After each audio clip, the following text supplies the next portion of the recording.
Assalamualaikum warahmatullahi wabarakatuh. Pada kesempatan kali ini izinkan saya Alfian Kodri Azizi SHI MH untuk melakukan presentasi proposal terkait dengan buku Ajar Hukum Acara Perdata yang saya berikan judul tentang teori-teori hukum acara perdata di Indonesia.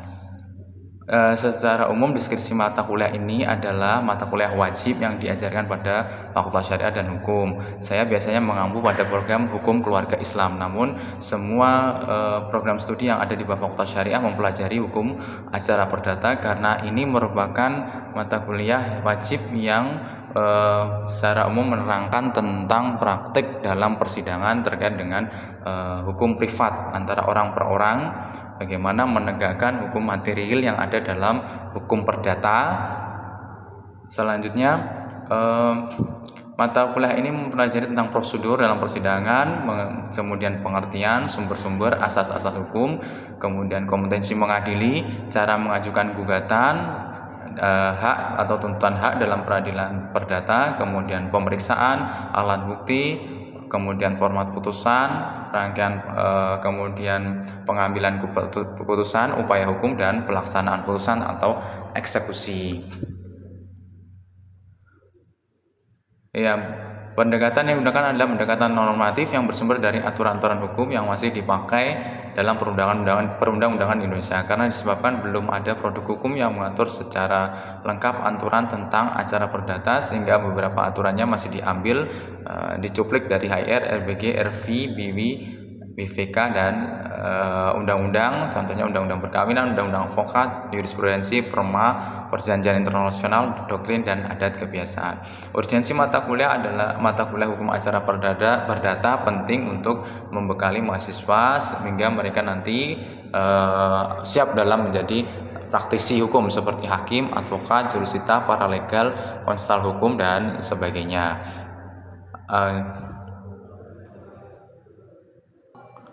Nah, diharapkan semua orang atau user, baik anggota, pegawai di peradilan perdata ataupun secara umum oleh masyarakat memahami tentang aturan rule dalam praktik beracara perdata. Karena apa? Karena misalnya dalam hakim tidak boleh berbeda pendapat dalam praktiknya, dalam rule aturan mainnya beracara perdata.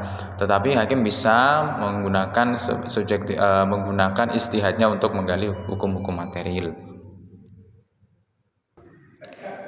Dalam memutus perkara perdata, hakim tidak boleh main hakim sendiri. Jadi dia harus mengikuti aturan main yang ada dalam acara perdata. Menyelesaikan dalam perkara-perkara privat, hakim boleh berbeda pandangan, persepsi di dalam hukum material, tapi hakim tidak boleh prinsipnya berbeda dalam hukum acara. Hukum acara itu harus sama karena itu adalah aturan main yang harus ditaati, bukan saja oleh para pihak dan hakim saja, melainkan juga harus ditaati oleh bukan hanya para pihak dan hakimnya, tetapi juga semua pegawai termasuk panitera, jurusita, dan semua pihak yang bekerja di pengadilan. Jika seorang hakim melanggar hukum acara tersebut, maka ia melakukan tindakan yang berarti unprofessional kontrak yang dapat berakibat adanya laporan ke lembaga KY, Komisi Yudisial, karena hakim tidak melakukan tindakan yang secara profesional, atau hakim telah melakukan tindakan yang tidak profesional.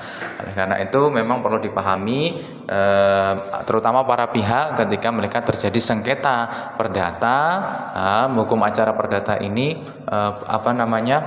menjaga agar para pihak tidak melakukan tindakan sewenang-wenang. Misalnya ketika orang tidak mau bayar hutang kemudian dirampas barang-barangnya, TV-nya, rumahnya, motornya, dan sebagainya, tetapi harus melakukan prosedur beracara dalam sidang perdata sehingga dibuktikan dulu di perdata.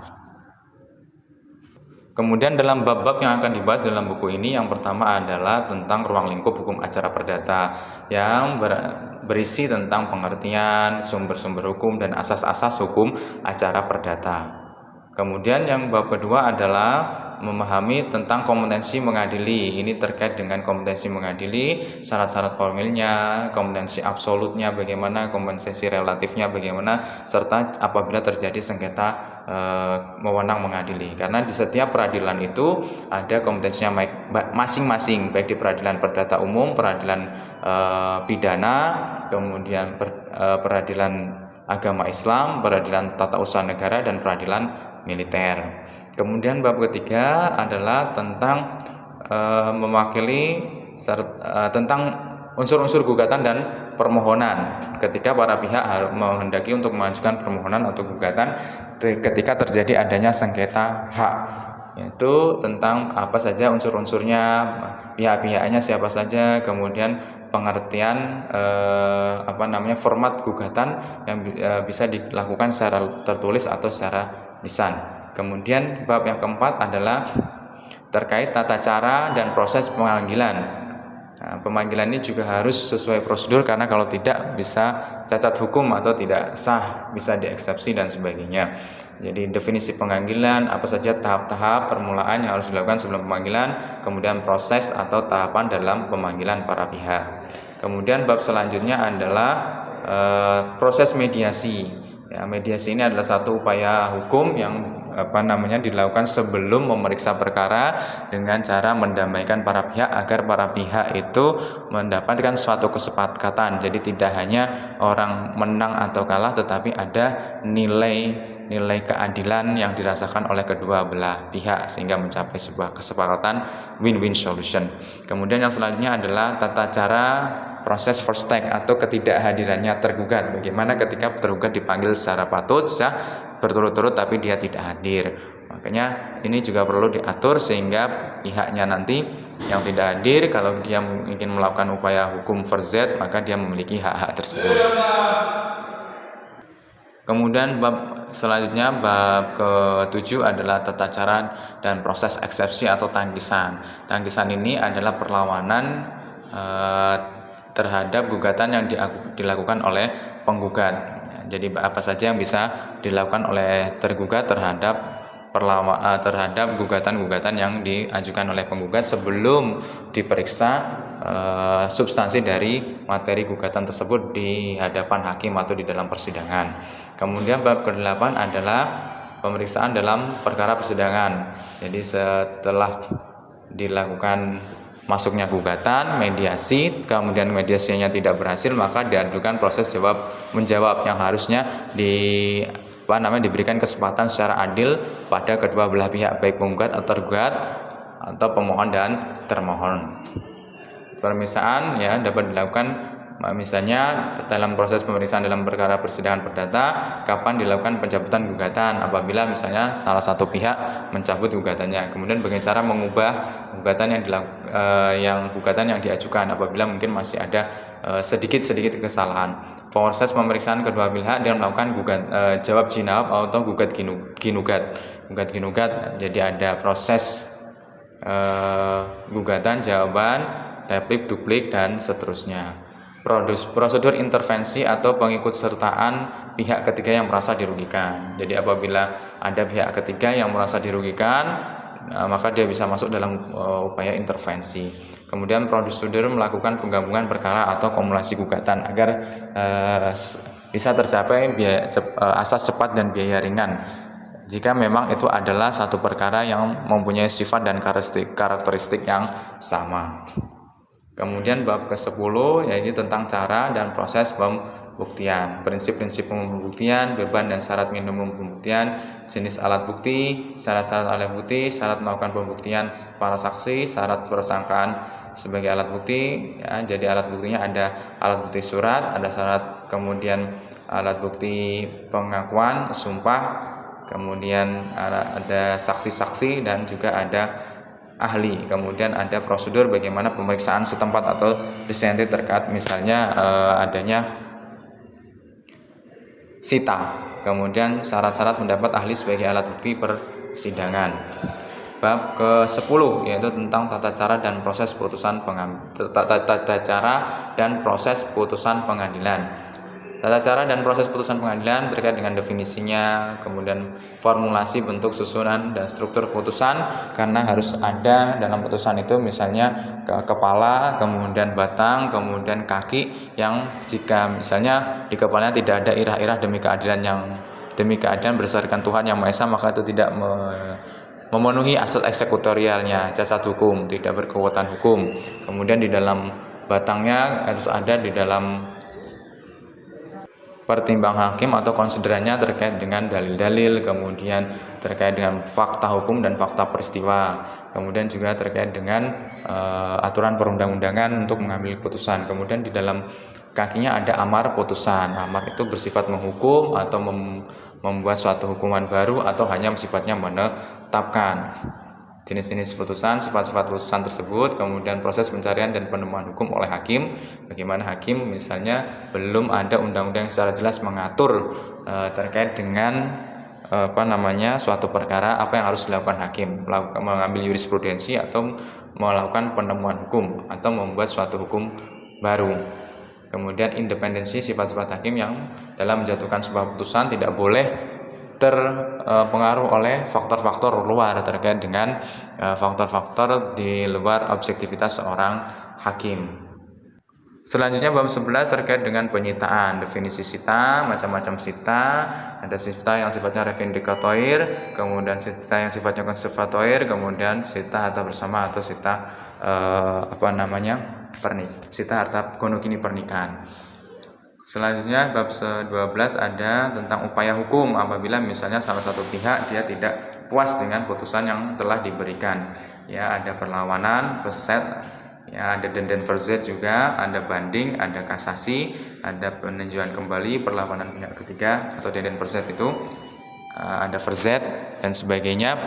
Upaya-upaya hukum ini juga untuk memberikan rasa keadilan bagi para pihak yang menginginkan untuk hak-haknya terpenuhi. Kemudian yang terakhir adalah memahami tata cara proses gugatan perwakilan kelompok atau class action. Class action ini memang beberapa diperlukan ketika memang ini terkait dengan suatu kelompok masyarakat yang dirugikan secara perdata. Maka mereka untuk mempermudahkan proses biaya waktunya, kemudian pembagian ganti ruginya bisa rata, maka proses class action ini juga penting untuk diketahui terkait dengan ganti rugi. Mungkin karena ganti rugi suatu perusahaan yang merugikan masyarakat di suatu wilayah tertentu, atau karena pemerintah yang merugikan suatu masyarakat di wilayah tertentu, sehingga mereka bisa bersama-sama sekalian diproses, tidak hanya satu, maka itu akan kalau satu-satu nanti akan memperlama proses gugatannya.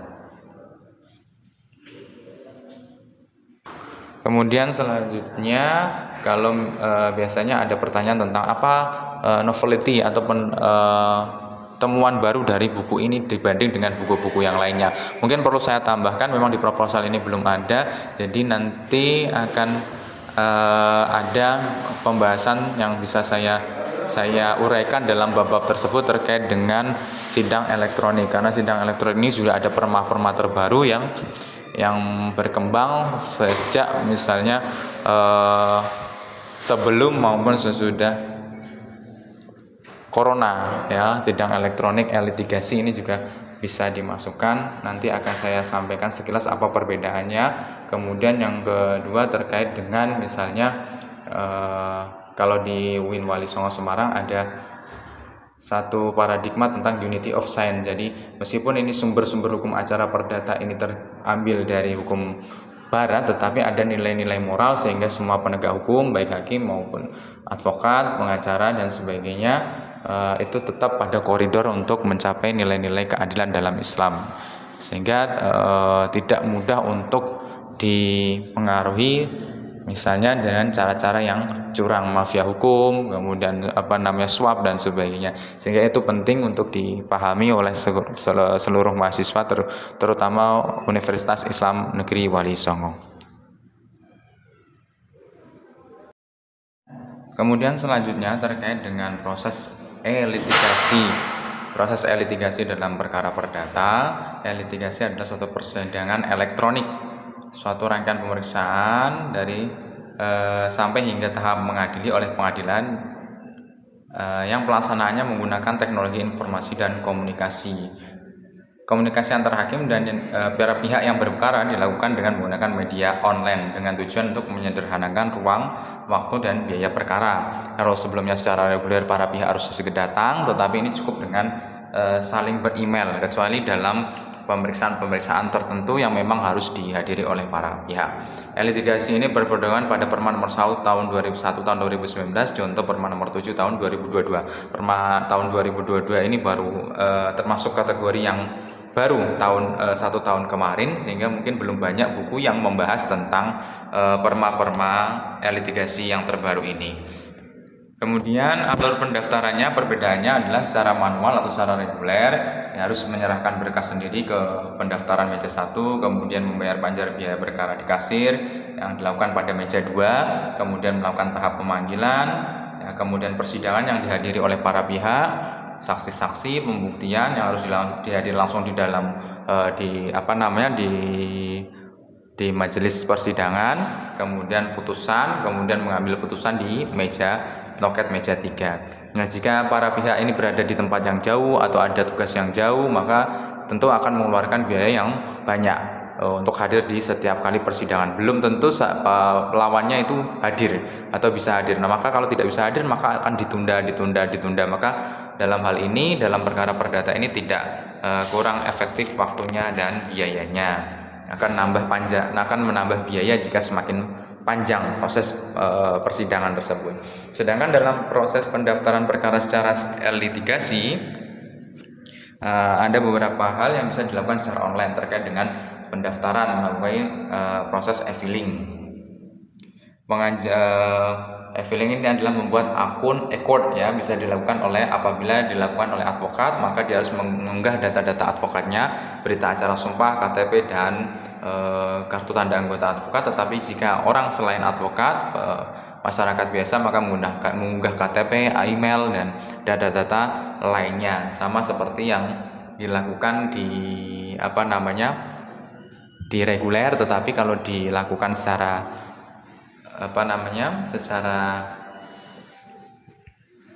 dilakukan oleh para pihak, maka ini dilakukan secara pribadi atau langsung pihaknya yang sendiri. Beda kalau kita reguler, kita datang ke pengadilan, maka akan diinput data-datanya oleh petugas di pelayanan satu pintu.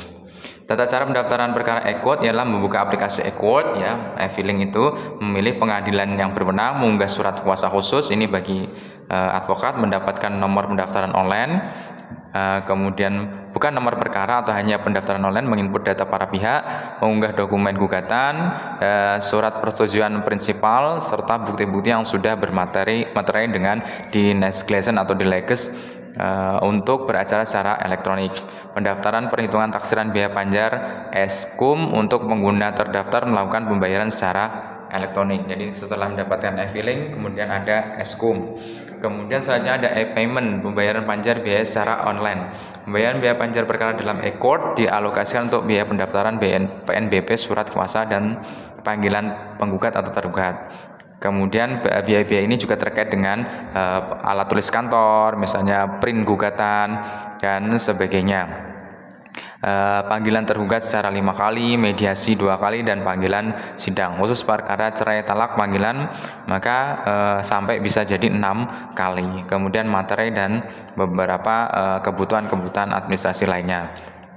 Tahapan pendaftaran dapat dilakukan dengan memperoleh taksiran atau panjar biaya eskum yang disertai kode akun virtual saluran pembayaran elektronik.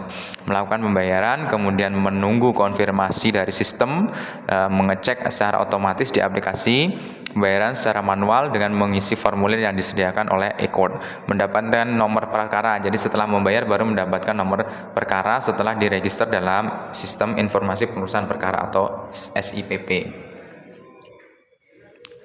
Pendaftaran secara elektronik dilakukan melalui SIPP. Gugatan yang diajukan harus disertai dengan bukti berupa surat dalam bentuk dokumen elektronik. Pencatatan perkara dilakukan dengan menggunakan e-register dan e-keuangan. Kemudian dalam tata cara pemanggilan atau e-summon secara elektronik yang berada di dalam yurisdiksi disampaikan kepada penggugat yang telah mendaftarkan perkara secara elektronik dan tergugat atau pihak lain yang telah menyatakan persetujuannya untuk dipanggil secara elektronik. Jadi para pihak tergugat atau pihak lain yang dia memang setuju untuk dipanggil secara elektronik. Panggilan secara elektronik dikirim melalui aplikasi e-court ke domisili elektronik para pihak yang dipanggil. Jadi bedanya ketika sebelumnya itu kita alamat itu harus dicek bahwa dia berdomisili di mana, tetapi kalau di sini tidak perlu domisili lagi, tetapi cukup email itu sudah menjadi alamat si pihak tergugat. Ini memudahkan seseorang untuk dipanggil. Panggilan secara elektronik juga dapat disampaikan kepada para pihak yang berdomisili di luar yurisdiksi pengadilan yang menghadapi perkara. Panggilan disampaikan kepada para pihak tersebut melalui domisili elektronik yang bersangkutan. Namun panggilan itu ditembuskan kepada panggilan di tempat tinggal para pihak tersebut. Jadi ketika misalnya di luar yurisdiksinya pengadilan Semarang, kemudian tergugatnya ada di pengadilan Jepara, maka harus di forwardkan kepada ketua pengadilan yang ada di Jepara, yang ada di luar yurisdiksi tersebut.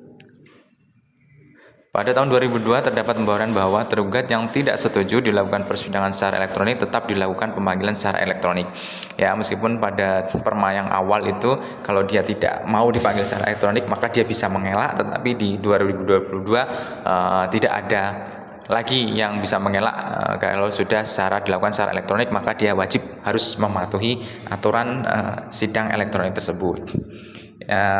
Pada domisili elektronik email yang tercantum dalam gugatan, jika tidak ada domisili elektroniknya maka dipanggil melalui surat tercatat. Kemudian tahapan mediasi. Tahapan mediasi ini meskipun sudah ada persetujuan persidangan secara elektronik, tetapi tahap mediasi tetap dihadiri secara langsung oleh para pihak tanpa didampingi kuasa hukum, karena memang ini untuk memberikan proses di mana kedua belah pihak mungkin secara emosional, secara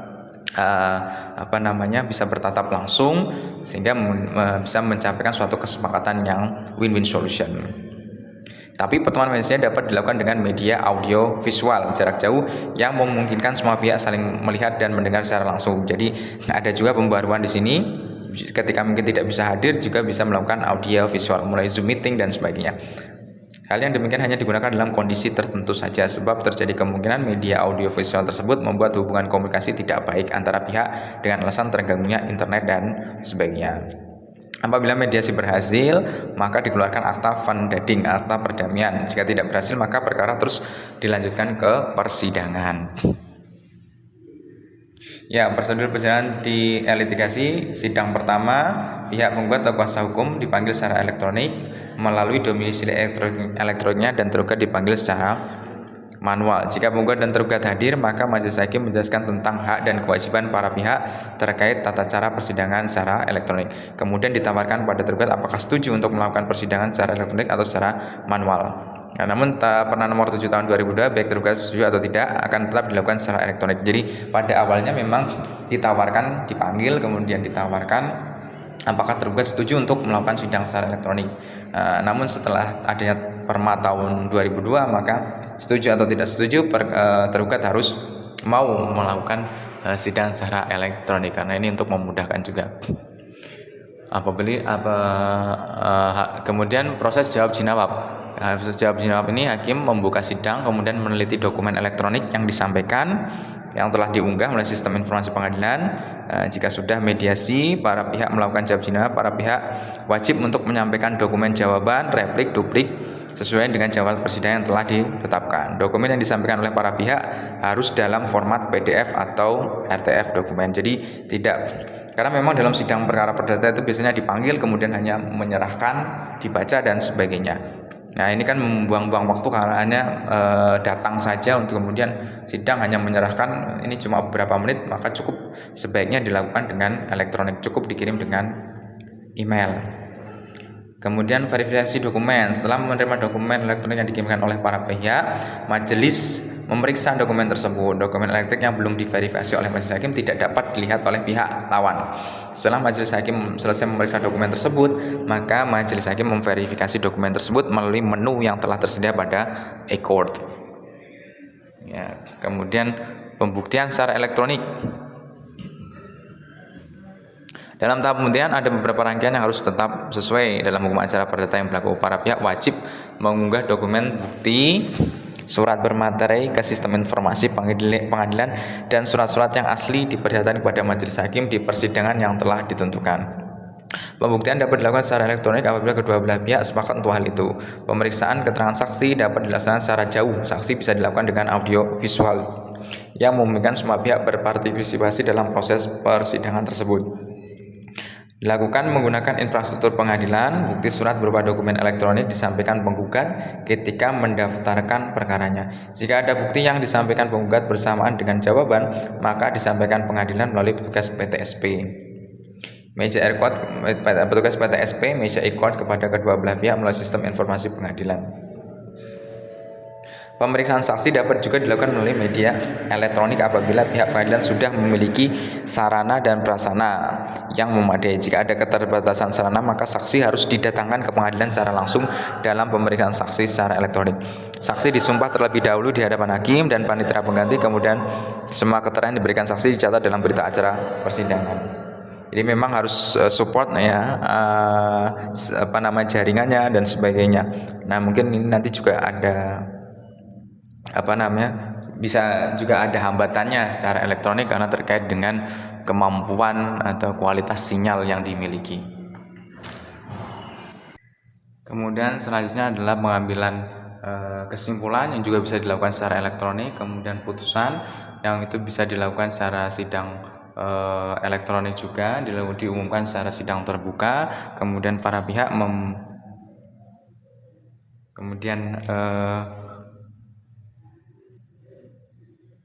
pengucapan putusan penetapan melalui aplikasi e-court pada jaringan internet publik secara hukum telah memenuhi asas persidangan terbuka untuk umum sesuai dengan ketentuan peraturan perundang-undangan.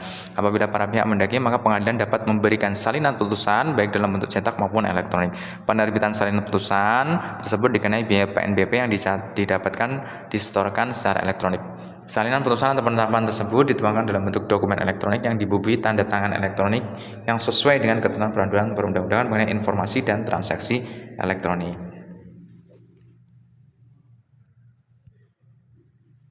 Ya, perbedaan sidang manual dan litigasi adalah yang pertama adalah panggilan sidangnya. Sidang manual, panggilan disampaikan secara langsung oleh jurusita kepada para pihak, sedangkan litigasi, panggilan disampaikan secara elektronik melalui email, hanya tergugat atau termohon yang dipanggil secara langsung. Kemudian para pihak harus hadir di ruangan. Ketika manual secara elektronik ya cukup dengan menggunakan surat menyurat elektronik atau dengan media-media audiovisual. Waktu sidang manual tidak terukur karena harus mengantri dengan pihak lain, sedangkan litigasi lebih pasti langsung ditentukan oleh majelis hakim. Jenis perbedaannya kemudian dalam berkas hukum, sidang manual diserahkan langsung ke majelis hakim saat jadwal sidang, di surat-suratnya berkas-berkasnya diberikan langsung, sedangkan litigasi dikirim secara elektronik dengan format PDF atau Word. Pemeriksaan saksi wajib hadir di ruang sidang, sedangkan litigasi jika disepakati boleh menggunakan audio visual. Pembacaan putusan dalam pengadilan produk pengadilan wajib dihadiri atau diambil para pihak di pengadilan ketika secara manual, sedangkan secara elektronik ya cukup dengan cara elektronik. Sedangkan perbedaan Perma nomor 1 tahun 2019 dan Perma nomor 7 tahun 2022 adalah pasal 1 hanya sedikit menjelaskan terkait persidangan secara elektronik, sedangkan pasal 7 penambahan penjelasan terkait pihak ketiga, surat tercatat, tanda tangan manual, tanda tangan elektronik, keberatan, pelayanan terpadu satu pintu, dan meja e-court. Kemudian Perma nomor 1 tahun 2019 hanya untuk jenis perkara perdata agama, tun, dan militer, sedangkan Perma nomor 7 perluasan perkara di bidang perkara perdata khusus dan pengurusan penyelesaian sengketa harta pilot di perdata khusus. Kemudian yang Perma nomor 1 tahun 2019 hanya untuk perkara tingkat pertama, sedangkan tahun 2022 bisa dilakukan litigasi di tingkat banding. Kemudian tahun 2019 pengguna terdaftar hanya bagi advokat saja, tetapi di tahun 2022 bisa selain advokat, perluasan pengguna terdaftar untuk kurator menyatakan pilot sesuai dengan perluasan jenis perkara. Perma nomor 1 tahun 2019 perkara prodeo tidak dapat terdaftar melalui e-court.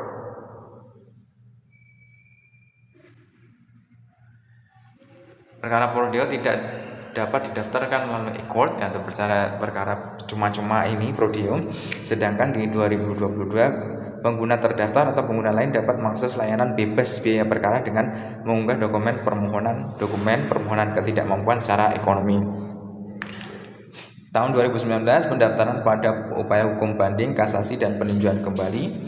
Tetapi tahun 2022 pendaftaran pada upaya hukum perlawanan verzet, upaya hukum keberatan, dan upaya hukum banding.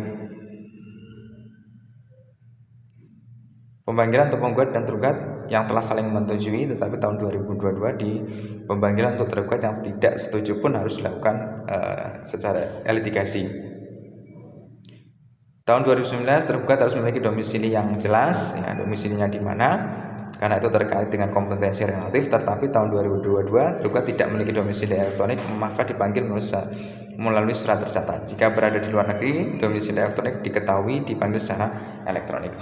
Cukup alamat email itu sudah dianggap sebagai alamat, ya, untuk alamat si tergugat, atau alamat nomor handphone dan sebagainya. Persidangan elektronik hanya dapat dilakukan dengan persetujuan antara penggugat dan tergugat. Ini tadi sudah, tetapi di 2022 tergugat tidak bisa menolak ketika ada panggilan ini.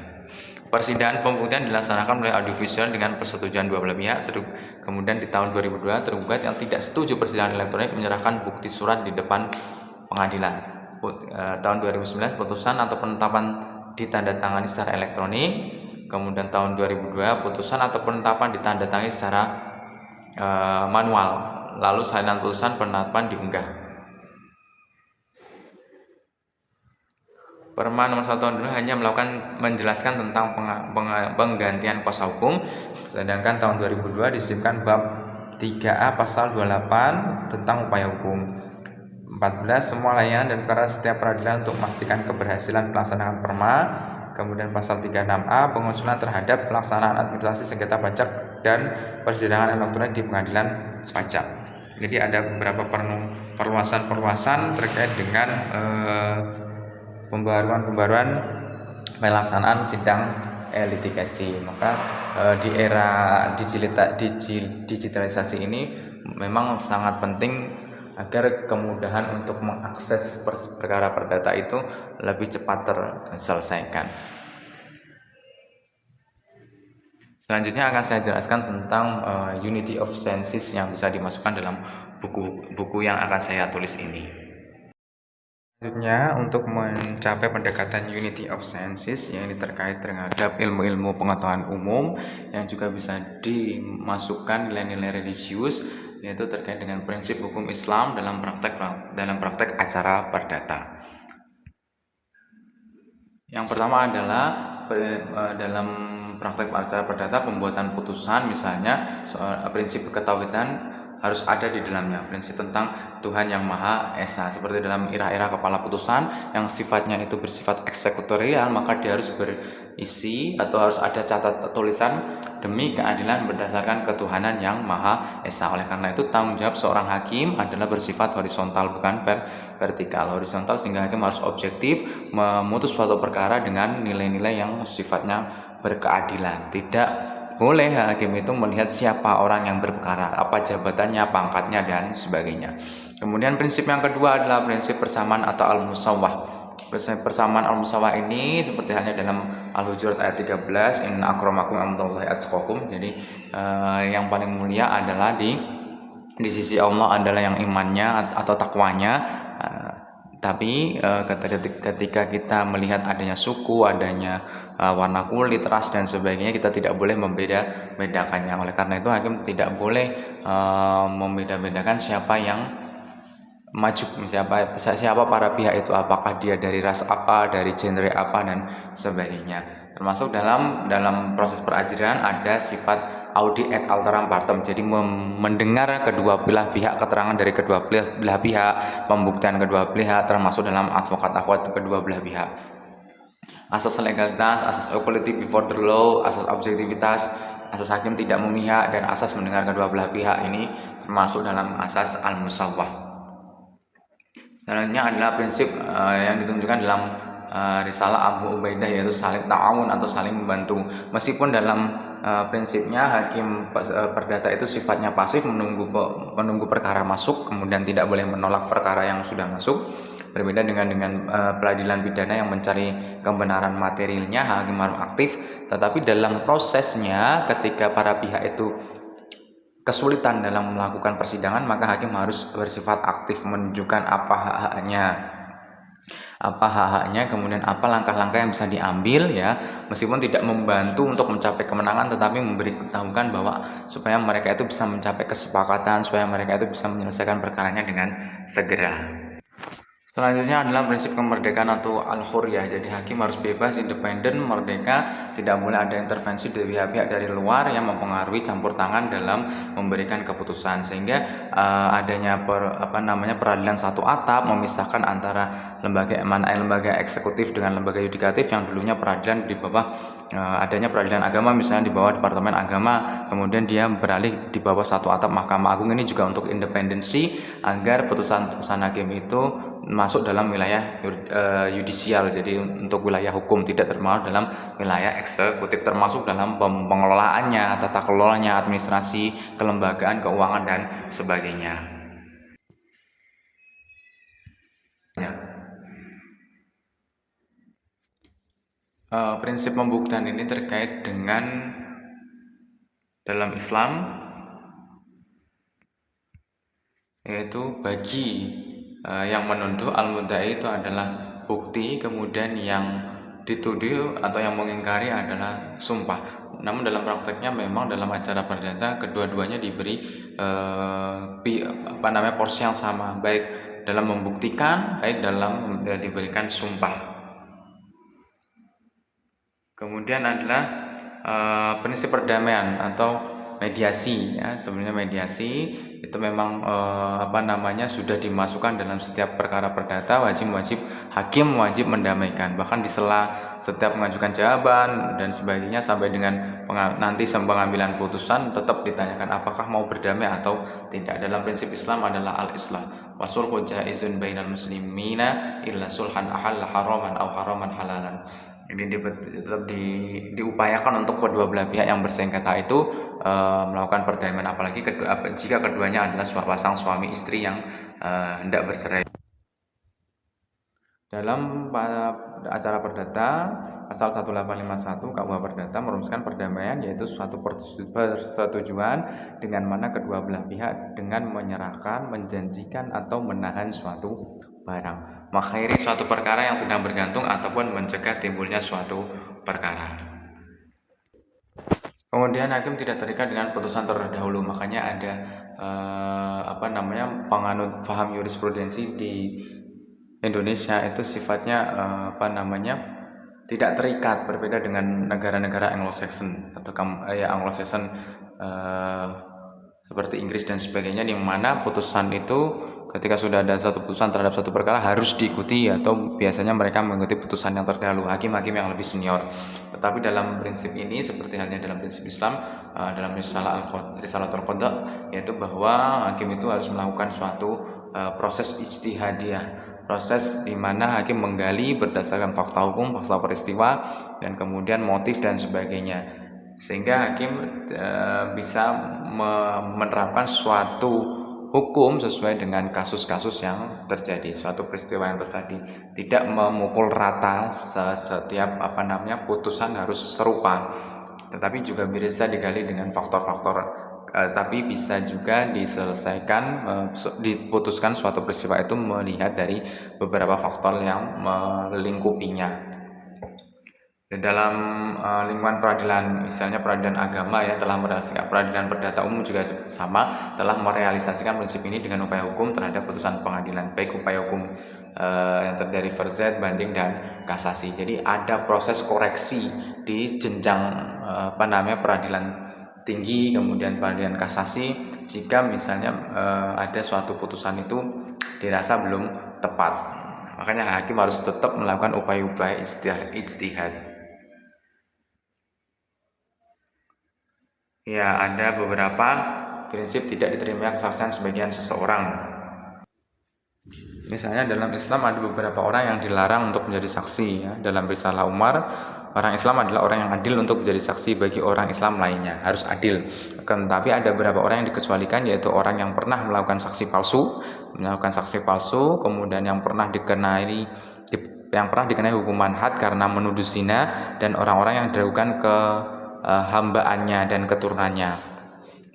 Larangan untuk menjadi saksi ini ada pada pasal 1910, pasal 1912. Dalam pasal tersebut yaitu ada misalnya keluarga sedarah dan semenda, kemudian suami istri, kemudian masih ada dalam keturunan, kemudian anak yang umurnya belum balik, sebelum usia 15 tahun, orang gila, orang yang tidak punya kecakapan hukum ya, kemudian para yang masih ada hubungan darah semenda.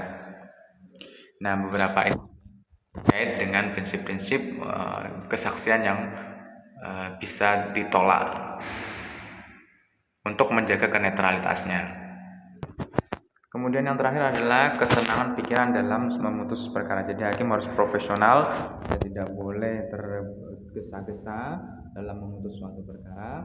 Karena dalam hukum acara perdata juga mempunyai asas integritas hakim, yakni asas yang menyatakan bahwa hakim harus memiliki integritas dan kepribadian yang tidak tercela, jujur, adil, profesional, dan berpengalaman di bidang hukum. Asas ini bisa dikatakan sebagai realisasi dari prinsip ketenangan pikiran di atas. Sebab seorang hakim yang berkepribadian tidak tercela, jujur, adil, dan profesional tidak akan berbuat menyakiti para pihak yang berperkara dan tidak akan bersikap keras dalam menghadapi para pihak. Tidak boleh dolim dalam mengambil suatu keputusan. Mungkin itu saja yang saya dapat sampaikan terkait dengan rancangan proposal. Nanti akan saya tulis buku hukum acara perdata ini seperti apa, disesuaikan dengan penemuan baru, peraturan-peraturan baru, dan juga pengetahuan-pengetahuan dari sisi nilai-nilai keislaman untuk menjaga marwah seorang hakim itu untuk selalu berintegritas baik. Terima kasih. Ini video saya buat untuk Profesor Sunaji. Semoga sehat selalu, sukses selalu, berkah. Salam, saya lagi ibadah juga di Makkah. Semoga bisa mendapatkan doa dari Prof untuk kelancaran ibadah saya. Saya mohon maaf untuk keterlambatan dalam mengirimkan video presentasi saya buat seadanya menggunakan handphone. Terima kasih. Wassalamualaikum warahmatullahi wabarakatuh.